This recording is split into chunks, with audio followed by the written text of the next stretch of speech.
మీరు ఒకటి గుర్తుపెట్టుకోండి, ఆ గొడ్డలతో మీ పార్టీని, మీ అవినీతి సామ్రాజ్యాన్ని, మీ రాజకీయ జీవితాలని తెగనరికి భూమిలో పరశురాములాగా పాతి పెడతాడు.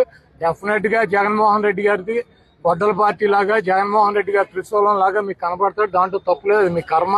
మీరు చేసినటువంటి పాపాలకే. ఏమయ్యా కొడాలని, ఏదో పాపం హార్ట్ ఆపరేషన్ చేయించుకున్నావు,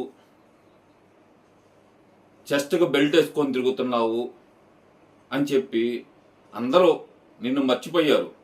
కాదు, నేను మర్చిపోలేదు, నన్ను మర్చిపోకూడదు ఎవరో, నా నోటి దోల తగ్గలేదు అని చెప్పి బయటకు వచ్చి పిచ్చి కోతలన్నీ కోస్తున్నావు. సరే, బాగానే ఉంది నువ్వు కూసే కోతలు. ఏంటి, జగన్మోహన్ రెడ్డి పరశురాముడి గొడ్డలతోటి వీళ్ళ రాజకీయ జీవితాన్ని, వీళ్ళని తెగనరికి పాతి పెడతాడా? అరే బాబు కొడాలి, రే కొడాలి, నీకే చెబుతుంది. కొడాలి నీకే చెబుతున్నా. జగన్మోహన్ రెడ్డి అనేవాడిని ప్రజలందరూ నువ్వు అన్నావు చూడు, పరశురాముడి గొడ్డలి, పరశురాముడికి ఉండేది గండ్ర గొడ్డలి, అది తీసుకొని 21 సార్లు భూమండలం మొత్తం తిరిగి ఎవరైతే అహంకారపూరితమైన రాజులున్నారో వాళ్ళందరినీ తెగ నరికింది కూడా పరశురాముడే.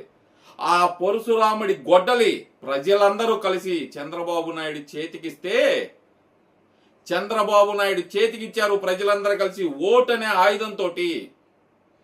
అహంకారపూరితమైన జగన్మోహన్ రెడ్డి